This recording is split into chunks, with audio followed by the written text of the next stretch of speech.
Donc l'idée aujourd'hui, c'est de vous parler de l'épopée extraordinaire d'une mission spatiale qui n'est pas simplement une épopée technique, une épopée d'ingénierie, mais aussi une épopée... Oula, si j'ai pas l'habitude. Il faut que je danse aussi des claquettes après le chant. Une épopée humaine, une véritable aventure qui s'est déroulée sur près de 35 ans à une quarantaine d'années.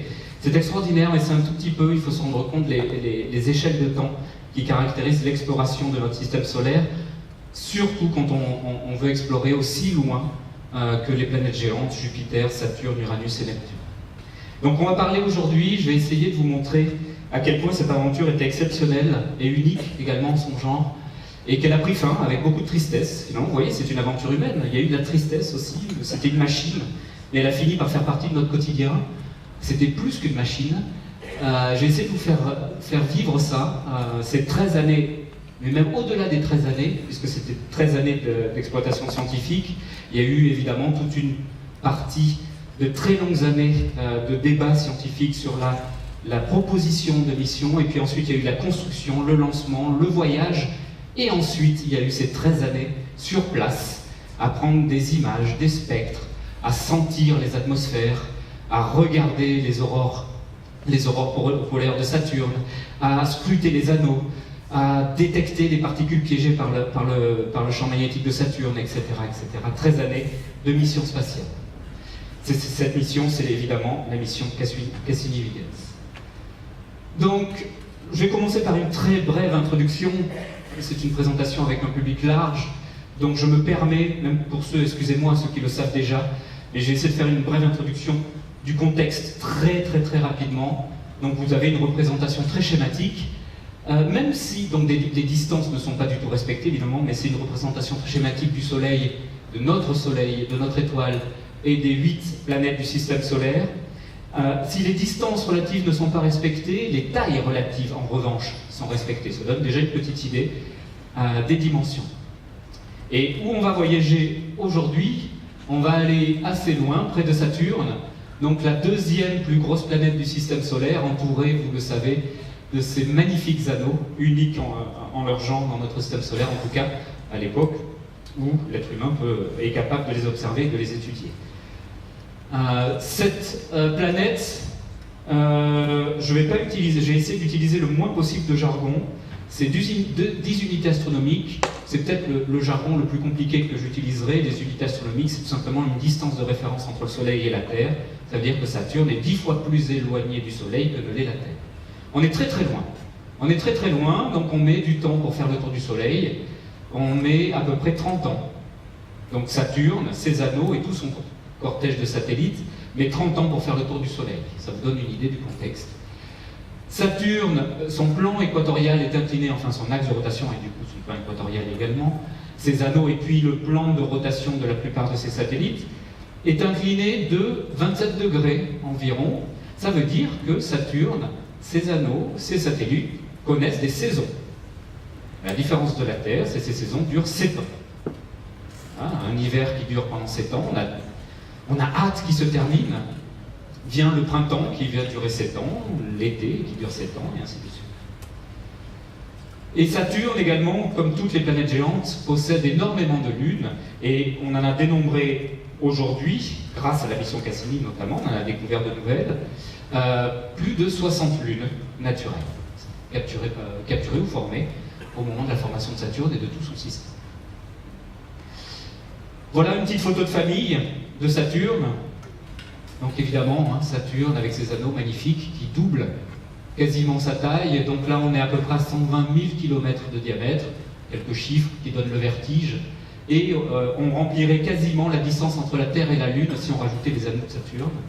À peu près 380 000 km pour la Terre et la Lune, mais pour les anneaux de Saturne, on est autour de 300 à 320 000 km de diamètre si on inclut les anneaux. Les anneaux sont extrêmement, j'aurai pas le temps de beaucoup en parler aujourd'hui, mais les anneaux sont extrêmement fins, font maximum quelques mètres à une dizaine de mètres d'épaisseur. C'est le facteur d'échelle entre la taille et l'épaisseur le facteur d'échelle le plus important qu'on peut retrouver dans un disque planétaire ou astrophysique, etc., etc. Il y a un rapport d'aspect entre l'épaisseur et la taille de plusieurs dizaines de millions. Donc c'est une galette extrêmement fine, composée de particules de milliards. Ce n'est pas donc un milieu continu, c'est un milieu discontinu composé de milliards de particules qui vont du micron jusqu'à quelques mètres de diamètre. Et puis, parmi les 60 satellites naturels de Saturne, là, j'ai indiqué ici les satellites déjà parmi les plus massifs, les plus gros, ceux que l'on connaît déjà, les plus emblématiques. Et parmi tous ces satellites, avec Mimas, Encelade, Tethys, dont vous avez peut-être déjà entendu parler, vous en voyez déjà un qui sort un tout petit peu la tête de l'eau. Il veut se faire remarquer, déjà pour deux raisons. La première, c'est sa taille. Donc là, Rhea est le deuxième satellite le plus gros de Saturne derrière Titan. C'est Titan, satellite. Il est déjà, donc il cherche à se faire remarquer par sa taille. Il a quasiment une taille planétaire puisqu'il est presque aussi gros que Mars. Et un peu plus de 5000 km de diamètre. Et puis deuxième particularité, comme Saturne, vous voyez, là on voit des détails de la surface de Dionée, Tethys, Rhea, même Japet, et sur Titan c'est une boule orangée dufteuse, homogène, et en fait c'est parce qu'il a une atmosphère. Et pour un satellite, c'est unique également dans le système solaire. Une épaisse atmosphère, très épaisse, j'aurai l'occasion de revenir là-dessus, je ne vais pas rentrer dans les détails, puisque on fera un petit peu le point des découvertes de Cassini et des avancées de Cassini sur ce point-là, qui est une des caractéristiques et de l'unicité de Titan et du coup de son intérêt vif pour la communauté, cette présence de cette atmosphère extrêmement dense. Donc si on regarde Titan, si on en fait un petit résumé très rapide de ses principales propriétés, ses principales caractéristiques, eh bien on peut dire que c'est un corps planétaire qui ressemble, très ressemblant à la Terre, on verra un peu plus en détail tout à l'heure. Pour quelles raisons? Vous voyez déjà, là, alors quand on arrive à percer son atmosphère, eh bien on arrive à avoir des contrastes à la surface, et on verra ce que nous révèle cette surface qui a été masquée pendant des décennies et des décennies d'exploration jusqu'à l'arrivée de Cassini. On voit des nuages aussi, donc voilà, une forte ressemblance. On a aussi une forte ressemblance en termes de caractéristiques très générales, température.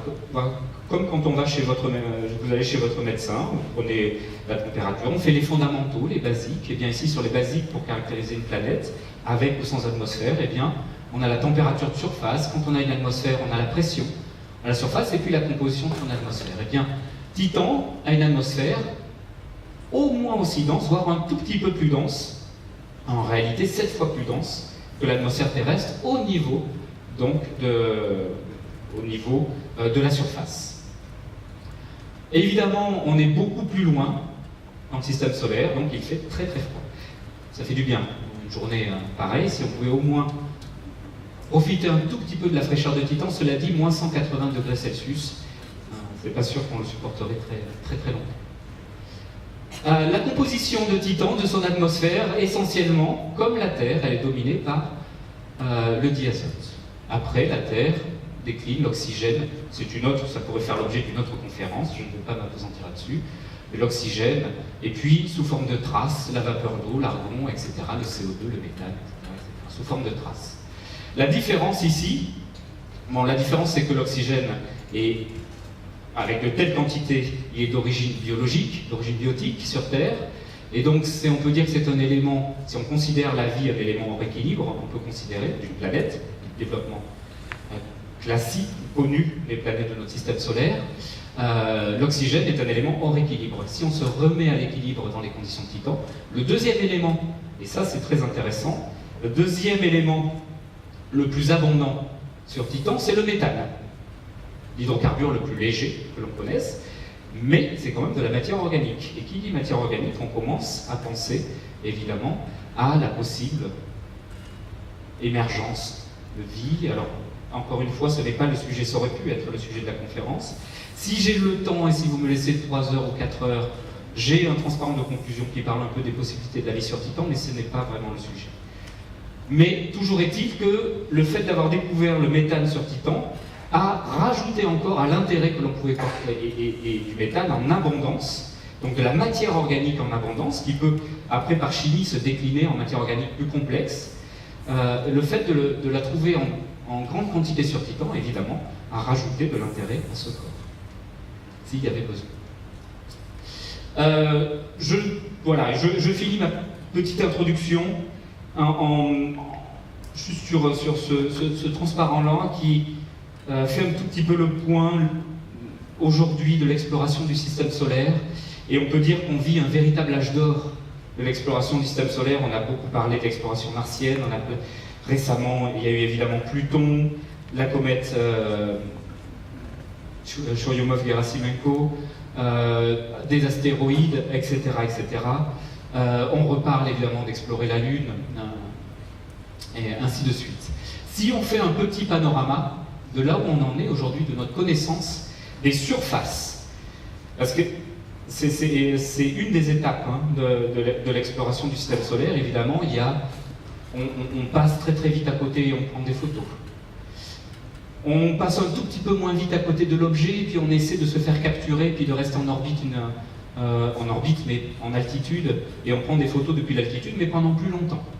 Ça, c'est une deuxième étape. Et une troisième étape, c'est de se poser à la surface d'un corps. Ça, c'est beaucoup plus compliqué, et il y a beaucoup moins de corps sur lesquels on l'a réalisé jusqu'à présent.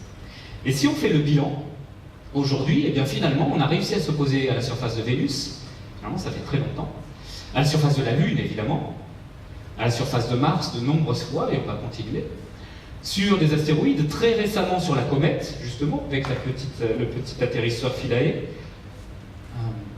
Et puis, on a aussi difficile que cela puisse paraître, on a aussi réussi à se poser à la surface de Titan. Eh bien, Titan fait aussi partie de ce portrait de famille, finalement encore restreint, mais qui ne demande qu'à s'étoffer des surfaces de corps du système solaire sur lesquels on s'est posé. On a eu la chance de se poser, et grâce à cela, évidemment, notre connaissance de ces corps, on gagne en netteté des images, en résolution des images. On peut directement prendre des échantillons de la surface. Le fait de se poser sur la surface d'un corps n'est pas anecdotique. C'est vraiment un bond dans notre connaissance de ce corps et de cet objet qui est extraordinaire. Et Titan a la chance de pouvoir se trouver parmi ces corps. Et ensuite, on peut, grâce à ce portrait de famille, c'est vraiment une image que j'aime beaucoup, qui a été composée par un collègue américain. En fait, on s'aperçoit de à la fois la diversité des similitudes qu'il peut y avoir entre les surfaces et toute la diversité que l'on rencontre dans notre système solaire liée au contexte dans lequel à la fois s'est formé le corps, et à la fois il a évolué, et en retour, ça nous permet de mieux comprendre, quand on comprend un peu mieux tous ces mécanismes-là, comprendre un tout petit peu mieux comment la Terre s'est formée, et comment elle a évolué, pour présenter le visage que l'on connaît aujourd'hui. Donc voilà, je ne voulais pas m'appesantir là-dessus, c'était une petite parenthèse que je referme tout de suite. Alors juste pour revenir sur Titan, quand même, on voit que si sur Mars et sur d'autres corps, on a effectivement des plaines de cailloux, ici on a des cailloux un peu plus arrondis sur Titan, et qui ressemblent étrangement, on y reviendra, étrangement, à des surfaces de galets, ou des fonds de rivières, qui auraient charrié des galets et qui auraient arrondi toutes leurs arêtes. Ce qui n'est pas le cas sur Mars, en tout cas sur cette photo, ou sur la plupart des plaines martiennes. À quelques endroits on peut trouver des galets, et même des galets consolidés, avec une forte analogie avec des galets qu'on retrouve au fond des rivières terrestres. Mais sur Titan, eh bien, le seul endroit où on s'est posé, eh bien, il y avait ces galets arrondis. On a eu peut-être beaucoup de chance, mais ça veut dire, en tout cas, c'est porteur énormément de sens sur l'environnement de ce satellite. Des galets arrondis, peut-être charriés par des rivières, enfin c'est étonnant, on est quand même à 10 unités astronomiques, je ne vous l'ai pas dit, mais ça représente 1,5 milliard de kilomètres de la Terre. Donc voilà, donc ça c'est une image terrestre mise en comparaison avec une image de Titan. Évidemment, la majeure partie de la surface terrestre c'est de l'eau, ce que l'on n'a pas sur les autres corps, sauf, encore une fois, peut-être sur Titan. Peut-être pas de façon aussi étendue que sur Terre, mais il y a des liquides qui ont peut-être donc qui ont coulé à la surface de Titan dans le passé, et peut-être encore aujourd'hui. On aura l'occasion d'y revenir. Alors, avant d'arriver à la grande histoire de Cassini, je vais faire un peu d'histoire, la grande histoire avec en tâche, de l'exploration du système solaire externe, qui a démarré en fait assez tôt, même si c'est loin, même si ça paraît compliqué d'y aller, des milliards de kilomètres à parcourir. Il est évidemment plus simple, tout est relatif évidemment, mais peut-être plus simple d'aller sur la Lune, sur Mars, que d'aller pour de multiples raisons d'ailleurs, d'aller donc au-delà de l'orbite martienne, d'aller explorer Jupiter, Saturne, Uranus et Neptune. C'est pour ça qu'il y a moins de missions et qu'on y va moins souvent. Mais cela dit, il y a eu quand même dans l'histoire un certain nombre de survols qui ont permis petit à petit de piquer de plus en plus la curiosité sur cet objet étrange qui était Titan. Alors tout commence, je vais aller très très vite là, tout commence évidemment depuis, je pourrais parler des Grecs, des Sumériens, etc. Mais il a bien fallu se décider. J'ai voulu commencer par Galilée, parce que c'est évidemment le premier à avoir eu l'idée de tourner des lunettes qui étaient habituellement utilisées par les marins, de tourner cette lunette vers le ciel, et de commencer donc à faire des relevés rationnels, scientifiques de ce qu'il observait, même s'il ne comprenait pas tout. C'est le début de la science expérimentale, c'est le début de la science observationnelle. Elle démarre avec Galilée. C'est suffisamment extraordinaire pour que on puisse le noter. On voit ici, alors comme à l'époque il fallait aussi financer ces recherches, on le voit ici faire des démonstrations devant le palais des Doges et avec tous les Doges pour évidemment qu'ils aident à financer ces recherches et qu'ils protègent également vis-à-vis de l'Église. Mais je ne rentrerai pas non plus, ça pourrait faire une conférence à part entière. Très belle pièce de Brecht sur ce sujet, à partie. Galilée a observé évidemment la Lune. C'était le premier objet vers lequel il a tourné sa lunette. Et il a cartographié la Lune. Il n'a pas à rougir avec les images que l'on a aujourd'hui, ou les observations qu'on peut faire avec les lunettes actuelles. Il a observé les taches solaires, il est le premier, il les a découverts, finalement. Il a découvert les cratères lunaires. Il a observé la Voie lactée. Il n'a pas tout à fait compris de quoi il s'agissait. Après, il faut avoir les bonnes lunettes, les bons télescopes pour pouvoir commencer à résoudre les objets. Mais il a observé, pour essayer de comprendre sa nature, les amas d'étoiles. Il a observé Jupiter et les satellites. Il a noté, il a même découvert évidemment les 4 satellites galiléens, Io, Europe, Ganymède et Callisto. Et il a observé Saturne et les anneaux. Alors sa lunette n'était pas d'assez bonne qualité pour pouvoir résoudre Saturne et montrer que les anneaux étaient indépendants de Saturne. Et il a répertorié dans son livre, Le Messager Céleste, son livre très connu, dans lequel il a dessiné Saturne avec des anneaux qui étaient continus et qui étaient rattachés à Saturne. Mais en tout cas, c'est le premier à avoir essayé de percer scientifiquement, avec la science de l'observation, les secrets du ciel. Et puis arrive Christian Huygens. Alors c'était un Flamand qui avait de nombreux talents et qui, lui aussi, a tourné donc sa propre lunette vers le ciel, quelques décennies après, avec des lunettes de meilleure qualité. Et voilà l'image de Saturne, telle que Christian Huygens aurait pu l'observer, avec un petit point lumineux ici. Et ce petit point lumineux, ici, c'est Titan. Il a été appelé Titan parce que c'était le premier point, c'était le point, le Titan dans la mythologie grecque. C'est ce colosse qui dévore tout et qui prend le pas sur tout. Et Titan parce que c'était l'astre le plus brillant qui accompagnait Saturne. Et le nom est resté. Il a reporté, alors il a étudié évidemment Titan, il a commencé à étudier son orbitographie, évidemment Saturne et ses anneaux. Il a même reporté les phases des saisons des anneaux de Saturne. On le voit, alors on le voit pas très bien ici, mais ici il a observé pendant suffisamment longtemps pour observer les phases et les saisons de Saturne et des anneaux, qui ne sont pas vues avec la même inclinaison depuis la Terre en fonction de la révolution autour du Soleil. Il a bien compris que les anneaux, cette fois-ci, étaient bien des éléments indépendants, séparés de Saturne, et donc des avancées majeures qu'il a reportées dans son système Saturne, un ouvrage entièrement consacré au système de Saturne. Et puis ont suivi, évidemment, Jean-Dominique Cassini, qui ont découvert d'autres satellites, un peu moins brillants que Titan, d'autres satellites de Saturne, Japet, Rhéa, Tétis, Dionée. Herschel a découvert Mimas et Encelade, les plus petits satellites, au fur et à mesure que le temps passait et que la qualité des lunettes et des observations s'améliorait. On a appris à apprendre à connaître un tout petit peu mieux le système de Saturne jusqu'à Herschel et même plus tard que ça. Mais ça restait des détections, des observations et puis des sciences, des mouvements des corps célestes, c'est ce qu'on appelle l'astronomie, dans le sens le plus noble du terme. Mais pour commencer à faire de l'astrophysique, faire la physique, il faut attendre le développement des instruments pour essayer de comprendre la nature physique ensuite des objets et essayer de percer leurs secrets. Et il faut attendre le début du siècle déjà.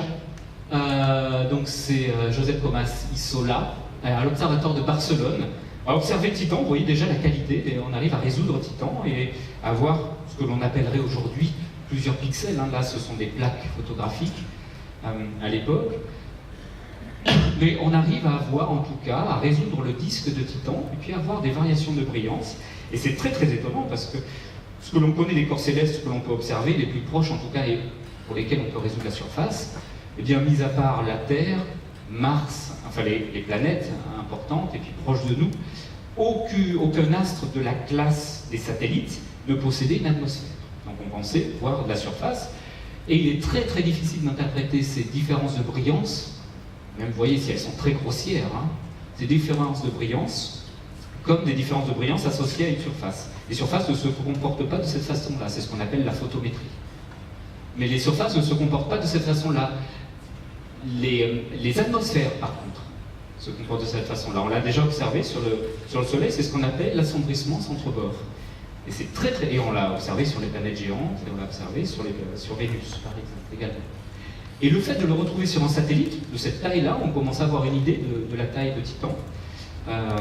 Même du coup, si la présence d'une atmosphère très épaisse a relancé des débats, et ça a été un sujet de débat pendant très très très longtemps au début du siècle dernier, on avait une idée de la taille de Titan qui était à peu près la taille qui était plus petite que Mars.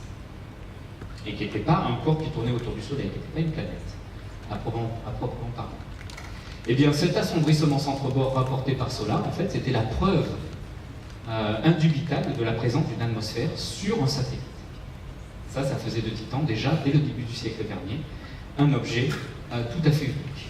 Et il faudra attendre l'utilisation de la spectroscopie, et que l'on puisse combiner la spectroscopie de laboratoire avec des instruments enregistreurs avec les télescopes pour pouvoir faire de la spectroscopie des astres.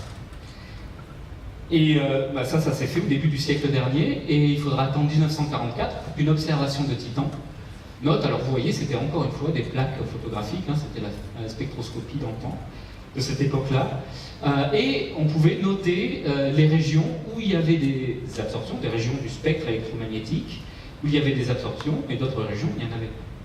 Et comme on connaissait des absorptions d'un certain... On a des librairies sur Terre, on connaît quelle molécule absorbe à quelle longueur d'onde ou pas, etc., etc. On peut comparer les spectres des objets observés avec les spectres que l'on a en laboratoire.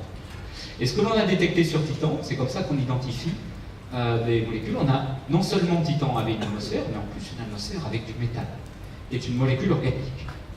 Et ça, c'est unique.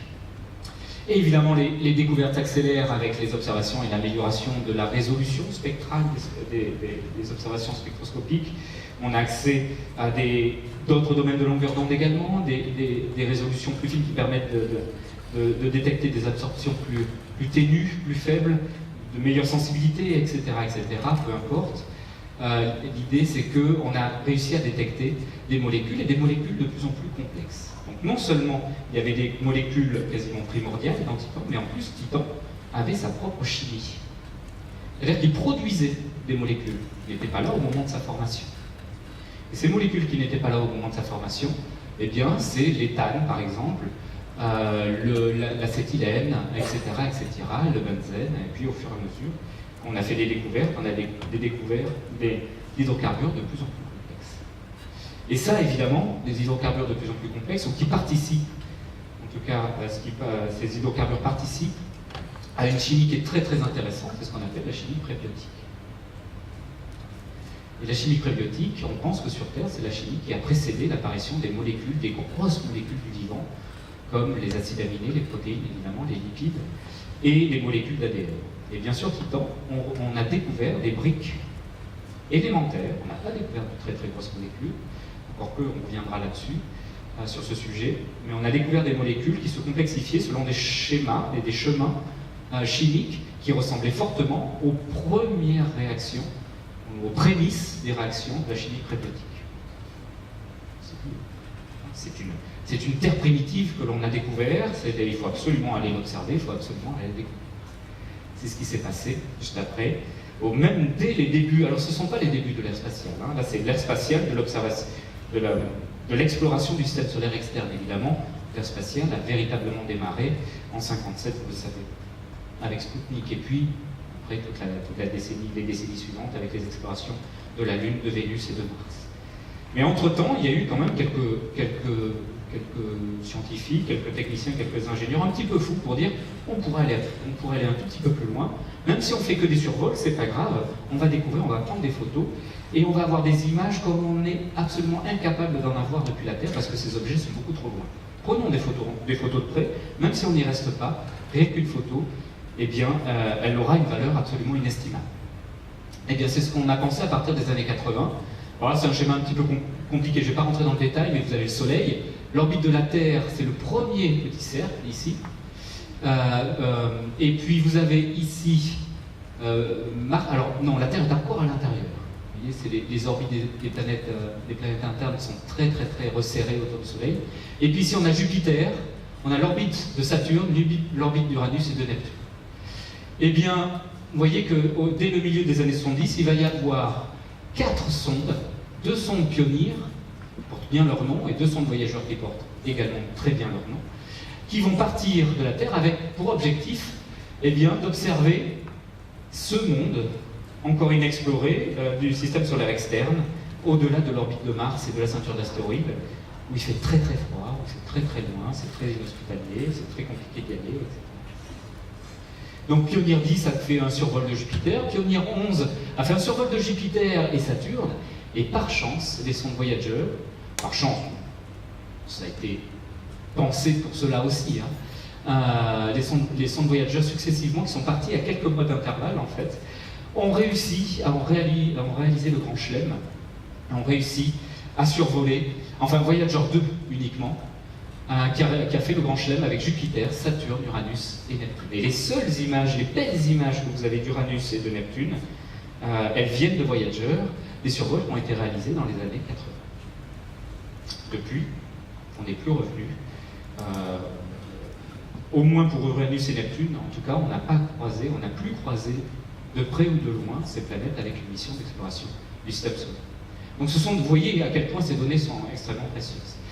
Et Pioneer 11, Voyager 1 et 2, à l'occasion du survol de Saturne, évidemment, eh bien, en ont profité pour observer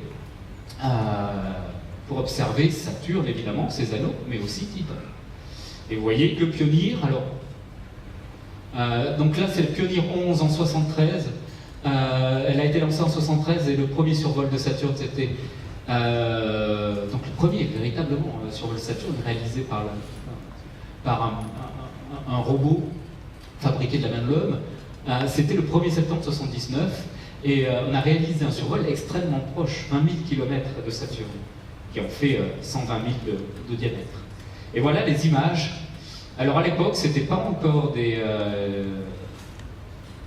matrices CCD qu'on a maintenant sur tous nos smartphones, et c'était encore des bolomètres à l'époque. Et vous voyez que c'était un tout petit peu compliqué d'avoir, en plus il y avait quelques défauts et quelques artefacts, et vous voyez qu'il y avait quelques défauts de saturation. Mais c'est la première fois qu'on les observait aussi, alors comment régler les temps de pause, comment régler c'est un petit peu compliqué. On est vraiment dans la partie exploratoire et aventureuse de l'exploration du système solaire. Ça c'est une image de Jupiter, par Pioneer 11 également. Et donc ça c'est la toute première image à 360 000 km de Titan. À l'époque, on n'avait pas mieux. Bon, on n'avait qu'une petite caméra dans le visible, et puis cette caméra avait des défauts, comme je vous disais, cet aspect grumeleux de Titan est simplement un artefact de l'instrument. Tout de même, Saturne, puisque Pioneer a été au-delà de Saturne, il y a quand même une image historique, ce qui n'était pas le cas pour Pioneer 10, mais une image historique, ça a été la première image d'une phase de Saturne. Ça, c'est extraordinaire, c'est absolument époustouflant, puisque c'est la première fois. Il faut être derrière Saturne, on est le Soleil, que le Soleil soit devant et que Saturne soit entre nous, donc l'objectif, et le Soleil, pour qu'on puisse prendre ce genre de photos. Ça veut dire qu'il fallait, pour la toute première fois, aller au-delà de Saturne, au-delà de 1,5 milliard de kilomètres de notre bonne chère Terre. Et ça, c'était la toute première photo d'un clair de Saturne, un croissant de Saturne. Et puis arrivent donc les sondes Voyager, lancées toutes les deux en 77, avec 2 survols. Alors là, on ne réfléchissait pas, hein, 3 ans pour faire la distance, c'est qu'on allait en ligne droite, on ne faisait que des survols. Donc ça a été très très vite, en 3 ans, et un peu plus de 3 ans, Voyager 1 et 2 sont arrivés auprès de Saturne, et on fait des survols un peu plus éloignés que Pioneer, mais surtout des survols extrêmement rapprochés de Titan. Et voilà donc ce qu'on avait à 12 millions de kilomètres, avec une caméra de meilleure qualité. Alors, c'est pas tout à fait les vraies couleurs, hein. Les couleurs qui sont, il y a une partie de filtre qui est dans l'infrarouge, donc ça donne une teinte orangée qui n'est pas très réaliste. Ça, c'est une teinte un tout petit peu plus réaliste de ce que l'on connaît de Titan aujourd'hui, et voilà à 2 millions de kilomètres. Mais évidemment, alors juste pour la petite histoire, hein, on a perdu complètement le contact avec les sondes Pioneer, mais par contre, on a gardé le contact avec les sondes Voyager, des bons et loyaux soldats qui sont aujourd'hui à près de 140 unités astronomiques, très très très très loin. Ils ont dépassé, on pense même, à la limite de la sphère d'influence de la gravité du Soleil. Donc on pense qu'ils sont vraiment à la frontière de notre du système solaire, en tout cas du système solaire interne avec les planètes. Donc 140 unités astronomiques, il faut une vingtaine d'heures pour communiquer avec eux, etc. Donc des bons et loyaux soldats qui continuent à nous envoyer leurs données, quelques instruments qui fonctionnent. Donc le survol rapproché de Voyager 1, alors là, nous a fait faire un bond absolument extraordinaire sur la connaissance de Titan. On a ici, donc on est encore très très loin, on est à 400 000 km, mais on commence à voir se détacher ici de l'atmosphère, et avec un filtre particulier, ce que vous voyez en bleu n'est pas bleu en réalité, on ne le verrait pas bleu avec nos yeux, et c'est un filtre ultraviolet qui permet de détecter des toutes petites particules et qui montre qu'en fait Titan, c'est pas simplement une atmosphère de gaz, mais c'est une atmosphère qui est remplie de petites particules. Comme du brouillard, de la brume permanente. Et en fait, c'est cette brume, on l'apprendra plus tard en regardant les spectres, c'est cette brume qui donne la couleur orangée, jaune-orangé à Titan. Et cette brume, en fait, quand on regarde encore plus près, eh bien, elle est structurée avec une atmosphère qui donc doit avoir sa dynamique, ses vents, qui doit être structurée avec des différentes températures, etc., etc.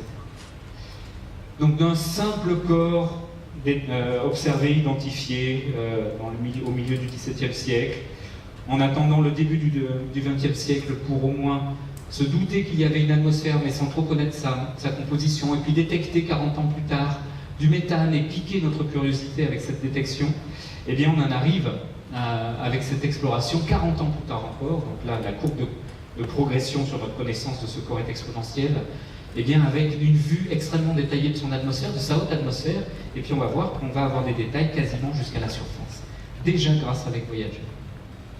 Et Voyager, c'est la mesure de la température, et c'est pour la première fois, et ça va permettre de résoudre un très très long débat, c'est la première fois qu'on mesure la température à la surface de Titan. Et sa pression, eh bien sa température, c'est moins 180 degrés Celsius. La pression, eh bien on est étonné, c'est une atmosphère qui est très dense, très épaisse, unique pour les satellites de notre système solaire. Voilà, c'est 1,4 bar, 1,5 bar quand on a 1 bar, donc c'est 50% de plus que l'atmosphère terrestre.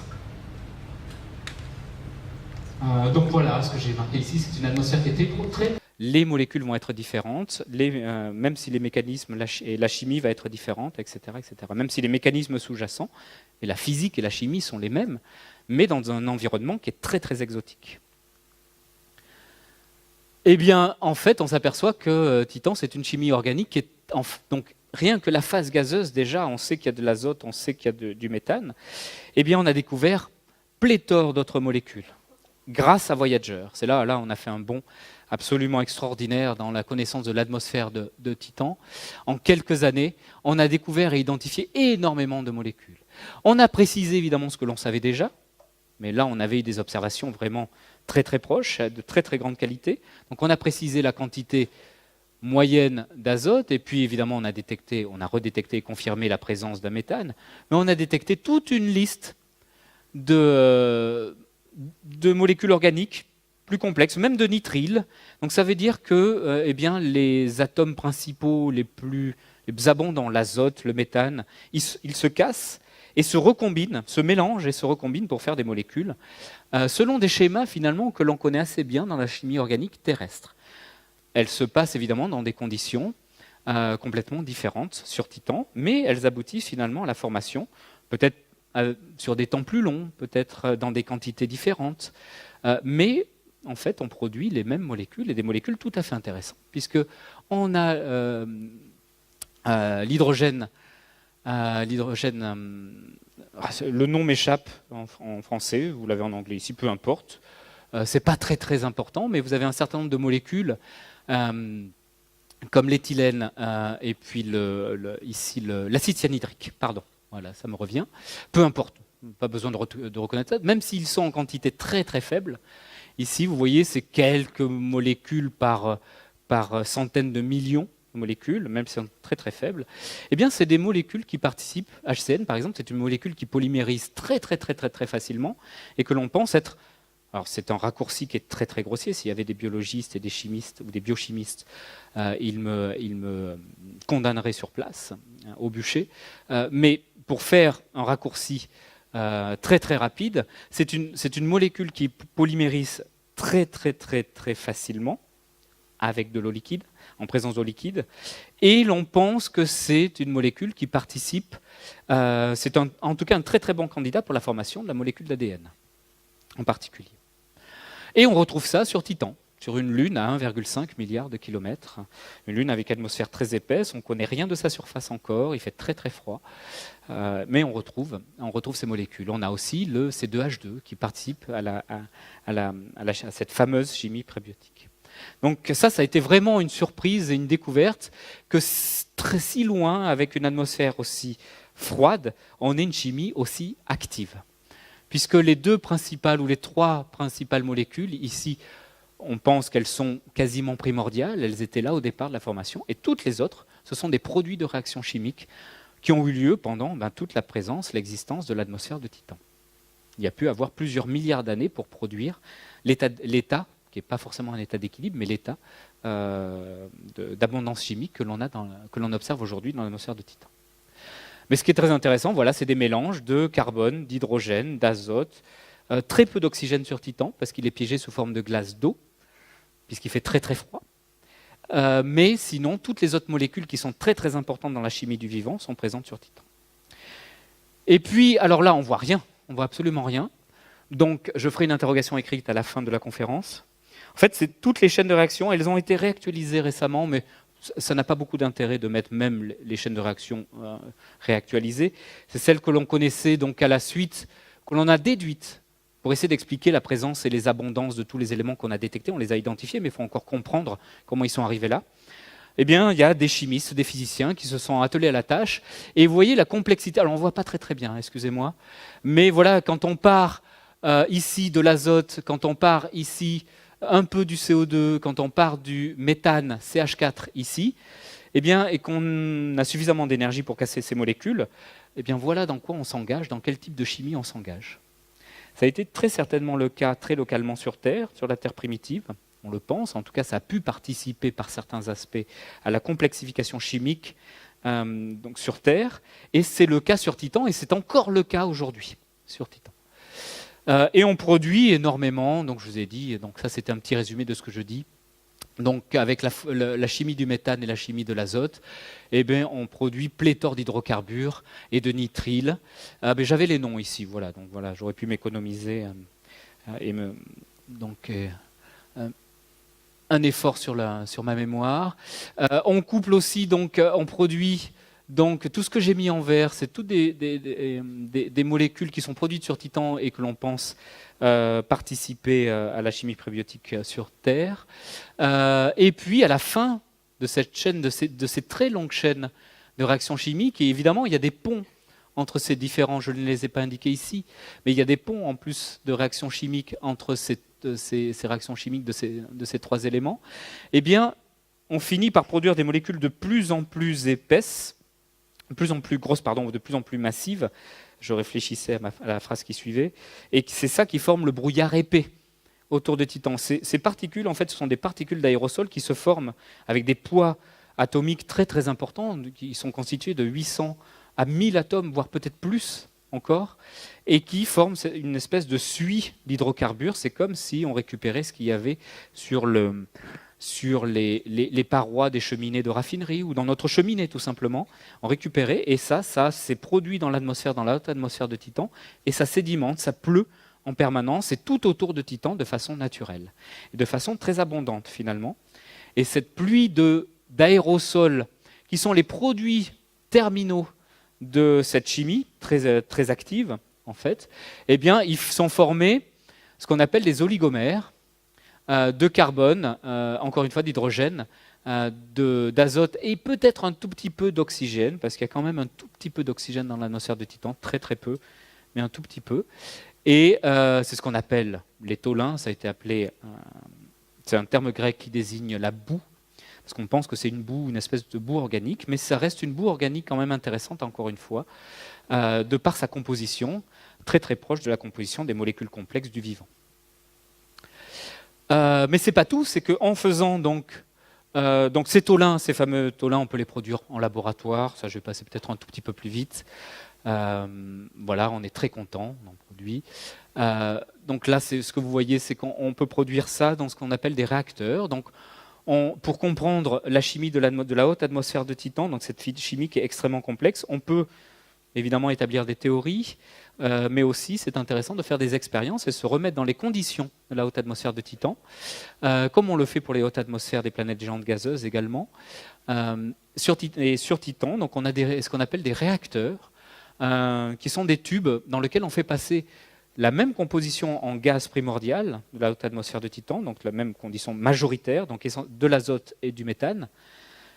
Et on fait passer, donc on casse ces molécules en essayant de respecter les énergies qui sont mises en jeu également sur Titan, pour essayer de respecter évidemment la chimie qui a lieu sur place. Et en faisant cela, donc là c'est des décharges de plasma, en faisant ça on casse les molécules, on récupère les molécules et on compare avec les observations.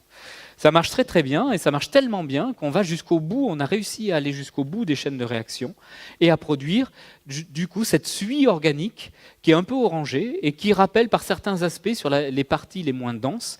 Ici on a récupéré cette suie qui se dépose sur la paroi de ce réacteur qui est incliné. On a mis un peu, tout simplement, une petite lame de verre qu'on utilise dans les microscopes, les jouets pour enfants, hein, on peut utiliser ça. Eh bien on a déposé, on a récupéré, sauf que sur ce jouet sur enfant, c'est de la matière extraterrestre, hein, c'est peut-être je ne sais pas combien coûte le gramme de tholin, mais il doit coûter très très cher, parce qu'on en produit très très peu, et c'est évidemment extrêmement rare.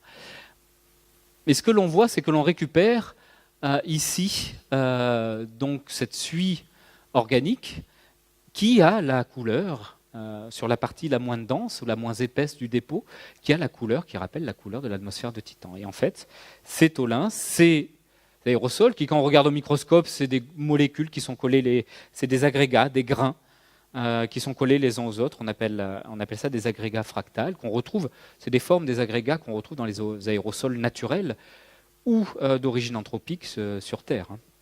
Les aérosols de pollution, ils n'ont pas la même composition, pas du tout, mais ils ont à peu près les mêmes structures. Voilà un intérêt supplémentaire d'étudier Titan, d'étudier les aérosols naturels de Titan. Ça permet de comprendre un tout petit peu mieux aussi les aérosols que l'on trouve sur Terre, qu'ils soient d'origine naturelle ou d'origine liée à l'activité humaine. Donc voilà, c'est ce qui donne cette couleur orangée à Titan, si on fait un petit résumé. Et puis, donc voilà cette chaîne avec les molécules qui se cassent, l'azote. Donc une atmosphère, une chimie extrêmement active qu'on a découvert dans les années 80, qu'on n'imaginait pas avant de l'avoir observée, évidemment, jusqu'à la formation de ces très très grosses molécules et de ces aérosols, qui ensuite sont suffisamment lourds pour sédimenter très lentement, mais ils sédimentent et se déposent, on pense, depuis des milliards d'années à la surface de Titan. Donc ça nous donne déjà une petite image de ce que dans ce qu'on pourrait trouver à la surface de Titan, même si, ce qui se passe sur Titan, c'est que je vais passer tout ça, c'est pas très intéressant, mais il n'y avait pas d'instrument véritablement adapté, mais on connaît, c'était les premiers survols que l'on faisait de Titan aussi. On n'avait pas d'instrument adapté, on ne pensait pas qu'on allait trouver une atmosphère aussi épaisse. Et quand on a fait des photos de Titan, on pensait voir la surface, comme n'importe quel autre corps du système solaire, même avec une atmosphère finalement. Tous les instruments étaient limités au visible et au très proche infrarouge en fait. Et dans ces domaines de longueur d'onde-là, dans ces filtres-là, l'atmosphère est complètement opaque. Il a fallu, donc, au moment où on a reçu, dans les années 80, ces images-là, en fait, on n'avait aucune idée, on n'avait toujours aucune idée, même si on a survolé Titan à 6000 km, on a pris des photos, on a eu plusieurs heures d'observation, on n'avait toujours aucune idée de ce qu'était la surface de Titan. Ah oui, d'accord. Très bien. Je continue quand même, hein. Tant qu'on ne me sort pas... Vous n'avez pas de garde du corps ou d'un... Je n'avais pas fait attention, je vais faire un tout petit peu plus attention à l'horaire. Du coup, il a fallu... Alors, ce qui est intéressant, c'est que les données voyageurs, ça donne aussi quelques perspectives pour Cassini, parce que finalement, j'en ai pas encore parlé de Cassini. Mais ça va venir. Je vous promets. Peut-être d'ici minuit, on parlera. Et peut-être qu'on parlera de Titan et de... Non, je vais y aller beaucoup plus vite, maintenant que j'ai une idée de l'horaire. Juste une chose intéressante dans l'exploration du système solaire, c'est que en fait, ces données-là sont extrêmement précieuses. Même si on était déçus et frustrés de ne pas voir la surface de Titan à ce moment-là, en fait, avec la connaissance que l'on a accumulée entre le survol des sondes Voyager et puis même l'arrivée de Cassini, et même au-delà, même pendant la mission Cassini, ce que l'on a appris sur Titan nous a permis de revenir analyser les données Voyager avec les bons logiciels, avec les bonnes équations, pour essayer d'extraire au moins un tout petit peu du signal de surface. Voilà ce que finalement, 20 ans ou 25 ans après, la même donnée, voilà ce que l'on avait au début, et avec un meilleur traitement de ces images-là, on arrivait à voir quelques contrastes de la surface. Bon, c'est pas extraordinaire, hein, vous me direz. Ça valait le coup qu'on y revienne. Et voilà ce que l'on voit avec Voyager, et ce que l'on voit au mieux sur Terre. C'est-à-dire que depuis Voyager, en fait, et si on n'avait pas eu Cassini, le mieux que l'on connaîtrait de la surface de Titan, ça serait ça. Donc, évidemment, à la fin de l'ère Voyager, et jusqu'à l'orée des années 2000, et même avec l'arrivée de Cassini, il restait un nombre... Alors j'ai mis que les principales, et puis chacune de ces questions se décline en une dizaine de questions, et chacune des sous-questions se décline elle-même en une dizaine de sous-questions. Les questions majeures qui restaient encore, c'était donc on avait détecté du méthane et avec une forte abondance. Donc j'en ai pas parlé, mais ce méthane-là, il peut monter jusqu'à 5% alors que c'est sur toutes les autres planètes, c'est vraiment un élément à l'état de trace. Qu'est-ce qui fait qu'il y a autant de méthane sur Titan? Et ce qui en fait tout son intérêt, je vous ai dit, notamment en tout ce qui concerne la chimie organique. Pourquoi il y a autant de méthane? D'où vient ce méthane? Pourquoi il y en a autant et pourquoi il est stable? Est-ce qu'il est stable ou est-ce qu'il est en phase transitoire? Mais ça veut dire que s'il est instable, ça veut dire qu'il y en avait encore plus dans le passé. Et ça rend la question encore plus difficile. Mais ça, on n'a pas eu de réponse avec Voyager. On a eu, évidemment, on a amélioré notre connaissance du méthane, mais il restait un certain nombre de questions majeures. D'autres questions majeures, c'est que le méthane est-il impliqué? On a la température, on a la composition, l'abondance, on a la température et la pression. Il y a du méthane dans toute l'atmosphère de Titan. Et quand on regarde un tout petit peu ce qui se passe à ces températures et à ces pressions, on se rend compte que le méthane, finalement, il peut assez facilement passer de l'état gazeux. Alors c'est étonnant, parce que pour nous, c'est un peu le gaz de ville. Mais à ces températures-là, si on baisse la température à moins 180 degrés Celsius, le méthane peut devenir liquide. Et s'il y a du méthane liquide, voire de la glace de méthane, est-ce qu'il peut pleuvoir du méthane sur Titan? Est-ce qu'il peut neiger du méthane sur Titan? Et puis, quelles sont les conséquences pour sa surface? Surface que l'on ne connaît toujours pas. C'est un des rares corps du système solaire qu'on ait survolé d'aussi près, qu'on connaît absolument. Sa surface reste mystérieuse alors que son atmosphère est très très active. On se doute qu'il doit se passer des choses, qu'il doit y avoir des marques dans sa surface, des témoins de l'activité et de son interaction avec l'atmosphère. Mais tout ça, c'est resté sans réponse. Et donc, est-ce qu'il y avait un cycle analogue au cycle hydrologique sur Terre?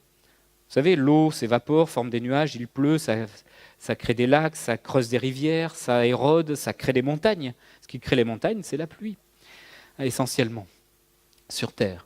Donc est-ce qu'on avait l'analogue sur Titan, l'analogue de ce cycle hydrologique sur Titan, mais ça ne serait pas un cycle, ça serait un cycle exotique, ça serait un cycle du méthane, avec de l'évaporation de méthane, formation de nuages de méthane, des pluies de méthane, et des rivières dans lesquelles coulerait du méthane, et qui iraient se jeter dans des lacs et des mers de méthane.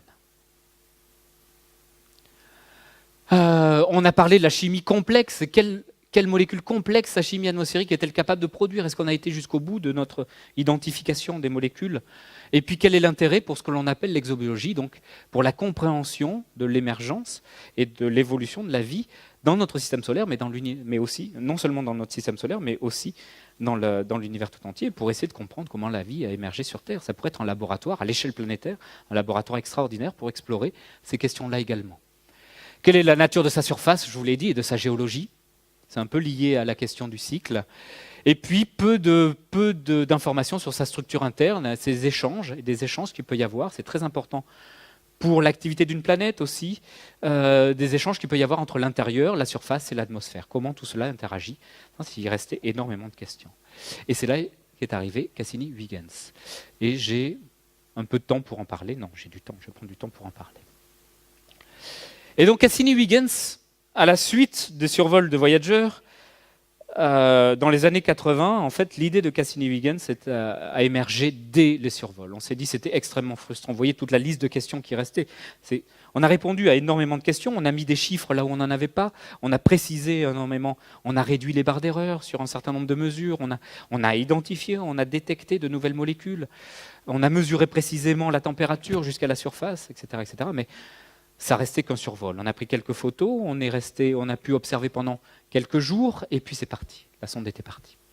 On s'est dit, pour un objet aussi, avec un intérêt aussi multiple, qui brasse du coup des intérêts sur des disciplines aussi variées que la chimie, la biologie potentiellement, la physique, la géologie, la géophysique, l'astronomie, etc., etc. Un objet qui ressemble, qui porte potentiellement autant d'analogies avec la Terre, il fallait absolument qu'on y retourne. Mais cette fois-ci, on ne voulait pas que ce soit uniquement un passage, on voulait y rester. Et donc dès le début des années 80, après les survols de 81 et de 82, de Voyager, dès 82 en fait, a émergé dans la communauté l'idée de la mission Cassini-Huygens. Et il s'est avéré que c'est une mission donc, qui, des années 80, vous voyez, et puis on vient juste d'en terminer, qui a fonctionné, enfin, dès l'émergence de son idée jusqu'à la fin de la mission, qui a brassé quasiment 40 années. C'est une génération de chercheurs, c'est une vie de chercheurs pour certains qui étaient là dès le début, dès les idées, leur carrière a été bercée, a été,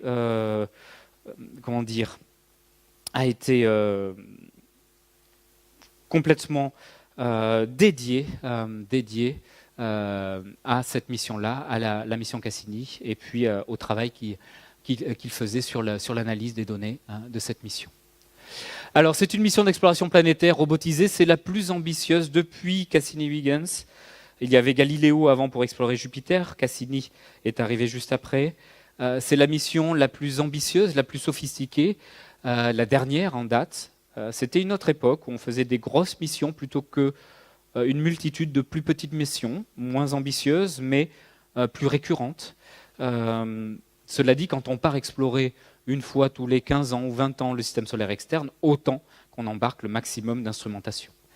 Donc le fait est que Cassini, quand est parti Cassini, c'était la mission la plus massive, la plus haute, la plus grande. Il avait tous les superlatifs, avec le plus d'instruments, la plus complète, la plus sophistiquée, etc. etc.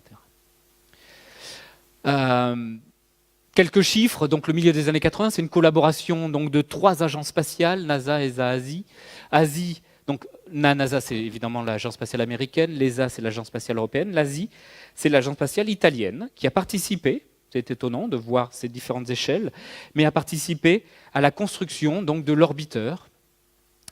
Donc l'orbiteur Cassini, donc je reviendrai là-dessus. Il y a un orbiteur Cassini et puis il y a cette petite sonde Huygens. Qui ont aidé à la construction, c'était leur spécialité, de l'antenne de télécommunication et d'une partie des propulseurs. Donc ils font partie des collaborateurs, au même titre que l'ESA et que la NASA. La NASA, elle, a construit l'intégralité de l'orbiteur, Cassini, 7 mètres de haut, 4 mètres de diamètre. Essayez de vous imaginer, 7 mètres de haut, je pense que ça frôle le haut de l'écran. Ici. Vous avez une échelle ici avec un ingénieur qui travaille auprès de Cassini jusqu'en haut. Donc la NASA a construit l'orbiteur, donc le squelette sur lequel est venu se poser tous les systèmes de fonctionnement et puis tous les instruments de l'orbiteur. L'orbiteur, tout simplement, pourquoi on donne ce nom? Parce qu'il va orbiter autour de Saturne pendant toute sa mission. Et puis ici, il y a l'atterrisseur. Donc c'est le fruit de la collaboration entre l'agence spatiale américaine qui a accepté que l'agence spatiale européenne intègre un orbiteur sur son squelette, sur son orbiteur Cassini. Et cet atterrisseur, c'est l'atterrisseur Huygens, construit intégralement par l'agence spatiale européenne. Donc c'est évidemment 16 pays, 33 États des États-Unis, énormément de scientifiques, 10 ans de construction.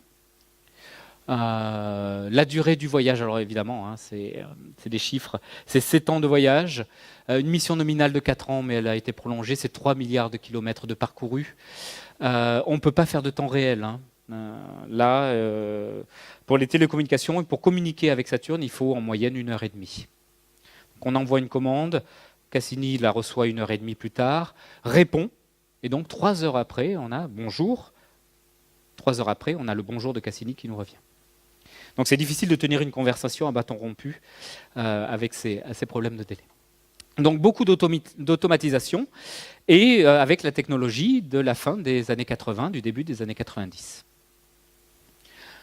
Donc c'est une véritable réussite. On l'a appelée la cathédrale, la dernière cathédrale des missions d'exploration du système solaire. Seules des missions d'exploration en fait de la Terre sont plus massives et plus instrumentées que Cassini. Donc là, puisque ça fait toujours son petit effet dans une présentation, donc là c'est une vidéo du lancement.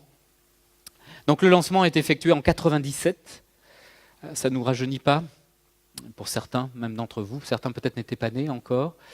7 ans de voyage avec un certain nombre de survols, pour arriver, donc une trajectoire complexe, pour arriver dans des bonnes conditions. Donc là, on ne va pas en ligne droite, il faut arriver à freiner quand on arrive à Saturne, et ce n'est pas simple de freiner quand on a beaucoup de vitesse, et que le milieu ne se prête pas à la friction, comme le vide interplanétaire.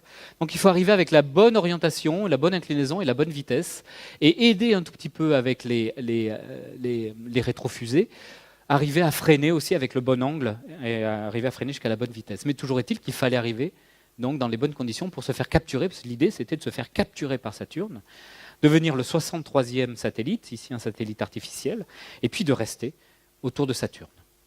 Avec comme cible majeure Saturne, les anneaux, les satellites de glace, et Titan faisait partie d'une des cibles majeures. Il était extrait de la famille des satellites de Saturne pour devenir une cible à part entière de la mission Cassini-Huygens. Il y a un certain nombre de dates, donc d'événements majeurs. Il y a eu en 2004 évidemment l'arrivée, après 7 ans de voyage, en 2004. Tout de suite après, très vite, la sonde Huygens s'est détachée de l'orbiteur pour aller plonger dans l'atmosphère de Titan. C'était sa mission. Donc vous voyez, une grosse partie, une partie vraiment majeure de la mission avait pour but d'aller explorer Titan et in situ, donc plonger dans son atmosphère et arriver à atterrir à sa surface. Et c'était vraiment un défi technologique puisqu'on n'avait jamais réalisé ça, hormis sur Mars, sur la Lune, sur Mars et sur Vénus à cette époque-là. Et là, on devait réaliser ça en automatisation parfaite, totale, complète, à 1,5 milliard de kilomètres de la Terre. D'autres faits marquants, comme ici donc la fin de la mission nominale, mais comme la mission fonctionnait parfaitement, elle a été prolongée une première fois de 2 ans et une deuxième fois pour 7 années supplémentaires, pour une mission de 13 ans au total. Une longévité absolument extraordinaire. J'ai mis un petit schéma ici qui doit être complètement illisible. Il est lisible sur mon ordinateur, mais ça, bon, finalement ça n'a pas beaucoup d'intérêt, mais c'est pour vous dire qu'au centre, le point blanc, c'est Saturne, avec ses satellites qui sont autour, et puis tous les traits de couleur que vous voyez, ce sont les orbites de Cassini autour de Saturne.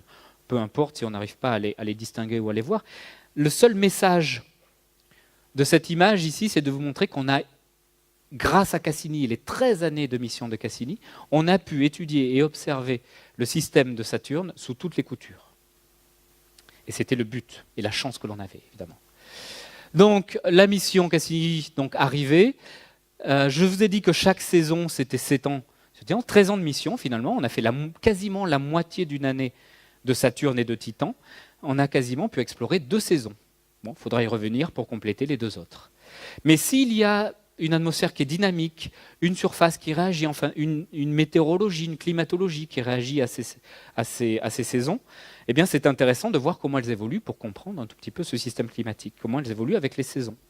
Et donc on avait eu la chance avec Cassini et sa longévité de pouvoir, c'est la particularité des systèmes loin du Soleil, il faut rester longtemps pour voir des changements, mais on est resté suffisamment longtemps avec Cassini pour essayer d'étudier, c'était un des buts de la prolongation de ces missions-là, justement, vous voyez, elles ont été appelées mission Équinoxe et mission Solstice, ce n'est pas pour rien, c'était des missions qui étaient vraiment dédiées, ces extensions de missions étaient dédiées à l'étude des changements saisonniers, aussi bien sur Saturne, sur ses anneaux, que sur le seul satellite qui a une atmosphère et qui peut avoir des changements saisonniers marqués liés à son activité atmosphérique, c'est Titan.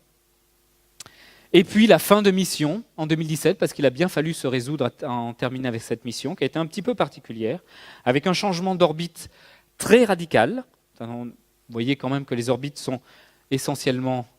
Donc sur les 13 années de mission, vous avez les orbites ici, elles sont essentiellement très souvent dans le plan équatorial et de temps en temps inclinées pour voir ce qui se passe un peu au pôle, au niveau des pôles de tous les corps. Mais la fin de mission a été un tout petit peu particulière puisque là, c'est devenu, donc Cassini est passé en orbite polaire pour passer juste au-dessus du pôle de Saturne. Et puis, il se rapprochait très peu souvent de Saturne. Il faisait des observations très lointaines, et il orbitait autour de Saturne et puis il faisait des survols de Titan. Il y en a eu à peu près plus d'une centaine pendant toute la mission. Donc vous voyez, on est passé d'un petit survol par Voyager, 2 survols avec Voyager 2, à 130 survols très rapprochés grâce à Cassini. On a découvert, voilà, on a fait d'autres observations en cela depuis d'autres satellites évidemment, mais vous voyez que l'objet le plus observé parmi toute la famille des satellites de Saturne, c'était Titan. Et à la fin de la mission, donc, on a balayé donc quasiment 2 saisons. À la fin de la mission, il a bien fallu se résoudre à en terminer avec la mission Cassini. On a changé radicalement l'orbitographie. Et cette orbitographie, donc, elle est devenue polaire et elle est venue se rapprocher pour venir flirter avec la haute atmosphère de Saturne. Ce qu'on appelle en anglais les grazing orbites. En fait, c'est des orbites qui viennent vraiment caresser, gratter le haut de l'atmosphère de Saturne, comme on ne l'avait jamais fait auparavant non plus, à quelques milliers de kilomètres. Donc c'était l'opportunité aussi de finir en beauté la mission Cassini. Pourquoi il fallait en finir avec la mission Cassini alors qu'elle fonctionnait parfaitement?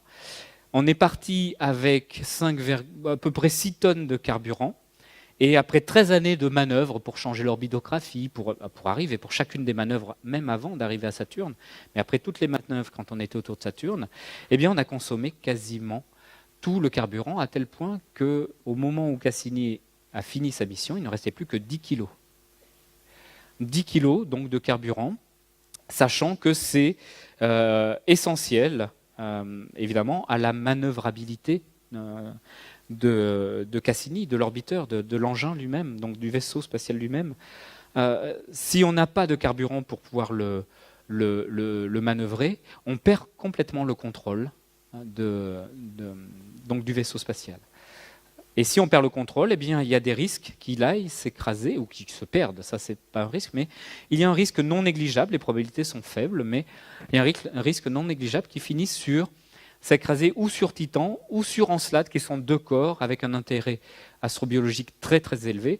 Et on ne voudrait pas que, eh bien, un objet construit par la main de l'homme, mais peut-être contaminé sur Terre, vienne contaminer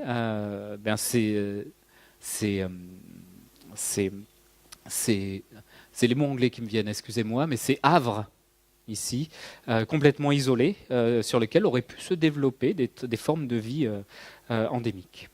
Et donc on ne veut pas venir contaminer. À partir du moment où on ne veut pas venir contaminer, il fallait garder le contrôle sur Cassini. Et quand on a vu donc, la quantité de carburant diminuer, on s'est dit il fallait faire attention. Et le fait de brûler, de vaporiser, l'idée a été de se rapprocher de Saturne et de brûler, de vaporiser Cassini dans l'atmosphère de Saturne. Donc voilà les dernières orbites, il y en a eu 22 qui sont passées très très proches de l'atmosphère de Saturne, à tel point qu'ils sont passés à l'intérieur des anneaux.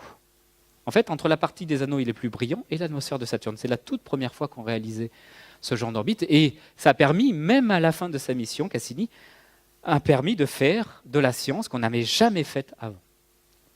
C'est suffisamment extraordinaire pour le noter. Et donc voilà comment s'est terminée la mission Cassini, après, pour certains, toute une carrière passée à travailler dessus, donc à se volatiliser dans la haute atmosphère de Saturne. Ça, vous voyez, c'était le tout dernier colloque de Cassini. Toute l'équipe de une des dernières photos qui réunissait la grande famille de Cassini.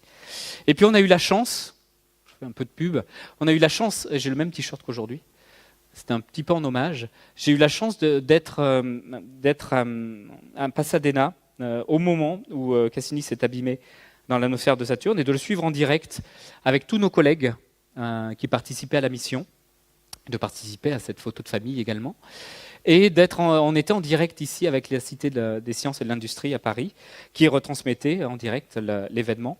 C'était un événement, donc on a en direct, on commentait un tout petit peu l'événement, et puis on a répondu à quelques questions. Mais très très vite, on est reparti à l'extérieur, où il y avait tout le campus de Caltech qui était vraiment organisé pour vivre ces derniers instants. Après 13 ans de bons et loyaux services, c'était comme un soldat tombé au front. On voyait Cassini avec une qualité de storytelling à l'américaine, avec une caméra sur le centre de contrôle, une image avec le dernier signal, la petite porteuse du signal de Cassini que l'on voyait, et puis qui a fini par disparaître quand Cassini s'est abîmé dans Et puis la musique qui allait avec, et les embrassades et les pleurs à la fin de la... Je raconte ça de façon un petit peu froide là, mais je vous avoue que sur le moment, et le fait d'y être, et même si... Bon, je ne suis plus très très jeune, mais disons que pour Cassini, je reste quand même un chercheur assez jeune. Pour ceux qui ont passé toute leur carrière à travailler sur Cassini, de l'imaginer, à réfléchir au concept d'une observation, d'un instrument, dès le milieu des années 80 et puis jusqu'en 2000, quasiment 2017, c'était en septembre 2017, donc quasiment jusqu'en 2020, quasiment 40 ans. Finalement, c'était très émouvant. Et j'ai quand même travaillé, en y réfléchissant, presque 18 ans sur Cassini, depuis le début de ma thèse jusqu'à encore aujourd'hui. Et on travaillera sur les données de Cassini pendant des dizaines d'années encore. C'était quand même extrêmement émouvant. Et j'ai vraiment été très heureux de participer à cet événement. Alors, là, je vais passer un tout petit peu sur ça. Il y avait plein d'anecdotes, il y avait le top 10 des découvertes de Cassini, il y avait des images extraordinaires. Il y avait beaucoup de choses. Là, cette image saisissante, ça c'est l'ouragan qui a au pôle Nord de Saturne autour de l'hexagone, ça fait 2000 km d'épaisseur. Mais voilà le type d'image que Cassini était capable de produire dans un monde pour lequel on avait tout à découvrir. Mais je vais peut-être garder le temps qui me reste pour parler un peu plus de Titan. Et parmi le top 10 des découvertes, eh bien, il y en a au moins 3 qui sont fondamentales et des découvertes qui concernent donc Titan. Et il y a eu un moment vraiment exceptionnel, encore une fois unique dans l'histoire de l'exploration du système solaire, c'est la descente du module Huygens, du module européen, dans l'atmosphère de Titan, et puis son atterrissage à la surface, qui n'était pas, au moment où on a conçu Huygens, qui n'était pas garanti. On connaissait, je vous rappelle encore une fois qu'on ne connaissait pas la nature de la surface de Titan. Il y avait un certain nombre de spéculations, d'hypothèses, de théories, et puis certaines allaient de l'océan global de méthane à de la surface solide. Évidemment, la réalité s'est avérée être toujours un tout petit peu entre les deux. Et donc ce moment historique est arrivé très très vite. En fait, c'était compliqué pour les Américains d'accepter un module européen parce que ça compliquait leurs plans, ça changeait leur plan, leur orbitographie. Donc ils voulaient se débarrasser de Huygens le plus vite possible. Je ne vais pas rentrer dans les détails. Et donc l'idée, c'était de, après un premier survol de Titan, un survol rapproché, avec les premières images de Titan, c'était que Huygens se détache et aille à la rencontre de Titan avec une trajectoire balistique, donc il n'y avait plus du tout de contrôle. C'était un caillou qui était lancé dans l'espace, il n'y avait pas du tout de contrôle sur Huygens, donc il fallait que les calculs soient extrêmement précis pour que Titan soit effectivement en trajectoire de collision avec Titan. Alors ce qui embêtait le plus la NASA, c'est que pour mettre Huygens en trajectoire de collision avec Titan, il fallait forcément mettre Cassini aussi en trajectoire de collision avec Titan. Et ça, c'était problématique parce que Cassini, il fallait qu'il dure au moins 4 ans après. Ça aurait été dommage qu'il s'écrase sur Titan à ce moment-là. Donc la manœuvre était forcément compliquée, un peu embêtante. Donc, ils voulaient se débarrasser de ça, faire en sorte, si ça marche après, la mission est un succès pour le reste. Si ça ne marche pas, ça sera la faute des Européens. Donc très très vite, en fait, 4 mois après l'arrivée de Cassini, donc c'était à peu près au mois de juillet 2004, ça c'est l'arrivée de Cassini dans le système de Saturne. 4 mois après, il y a le premier survol de Titan, et puis 2 mois après, donc quasiment 6 mois, il y a le détachement pour Noël, quasiment le 25 décembre, vous voyez, sorte de Noël, alors c'est fortuit, hein, c'est pas voulu. Il y a le détachement donc, de la sonde, tout s'est parfaitement déroulé en fait. Donc ça se détache, et puis 14 jours plus tard, commence sa vraie mission, la mission de Huygens, qui est sa descente dans l'atmosphère. Il y avait quelques heures de descente, 2 heures de descente, et puis on espérait qu'il survive un tout petit peu à la surface. Et là, c'était une chance extraordinaire de lever le voile, c'est le cas de le dire, hein, le voile de l'atmosphère épaisse de Titan, mais lever le voile sur un grand nombre de mystères qui entouraient cette Lune, et qui permettrait ensuite de mettre en perspective toutes les observations en orbite que pourrait faire Cassini pendant les 4 prochaines années. Avec les extensions de Cassini, ça fait 13 ans en tout. Donc voilà Huygens, voilà où il s'est posé. La mission a été un succès extraordinaire, et puis on va être obligé de s'arrêter là.